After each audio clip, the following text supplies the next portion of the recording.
Sir Martin Sorrell, CEO of WPP.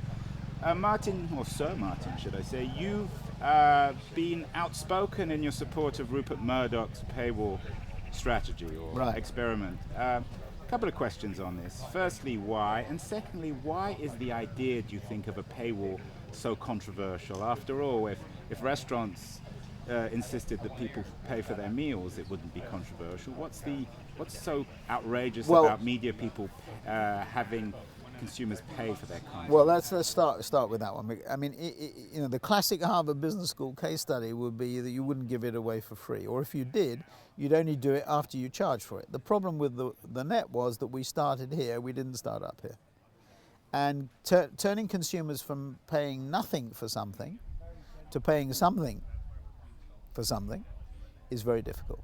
So when you start here, I always remember I went to the Glasgow Herald in the early 90s, and the editor of the Glasgow Herald explained how they were getting people to pay for their online version of the Glasgow Herald. And I said, well, that's a bit heretical. Why are you doing that? He said, well, any Glaswegian that's in Buenos Aires would pay for an early copy of the Glasgow Herald rather than wait for the banana boat to deliver it.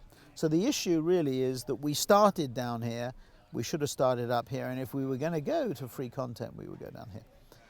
The models don't work unless you charge. You've got to have three things happening. You've got to charge for content, you've got to have more consolidation in the media industry, it's too fragmented, and it's getting increasingly fragmented, and you've got to have state subsidy if you want to preserve, if Andrew Keane doing this job of professional journalism, if he's a real professional and he adds value, we may have to subsidize his activity, and I think we probably will do. I don't think relying on Martin Sorrell as a citizen journalist with his mobile phone or his blog is sufficient. I think that it is worth preserving, and you've seen the Australian government do it with free-to-air television. They're subsidising it, returning $200 million in licence fees.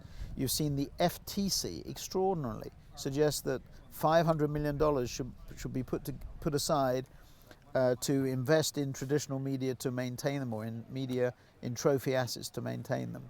We can't rely on the Barclay brothers, as we were discussing a few minutes ago, or on Warren Hellman on the west coast of America, or Sam Zell, or Sidney Harman, to save these things. So, and I think consumers have to pay for content that they value. What would you say, though, to consumer groups who fetishize the idea of free content and say that we have a right to it?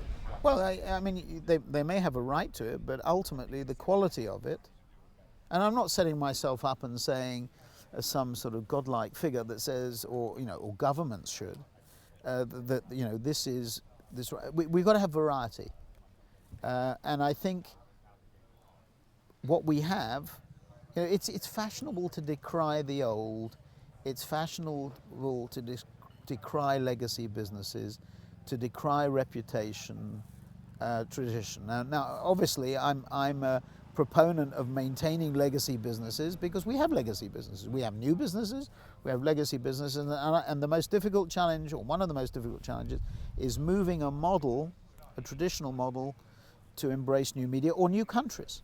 New countries is probably easier because we have multinational client bases that take us into Vietnam or Bangladesh or Cuba if that was to happen, or Iraq now, where people are trying to stimulate economic activity.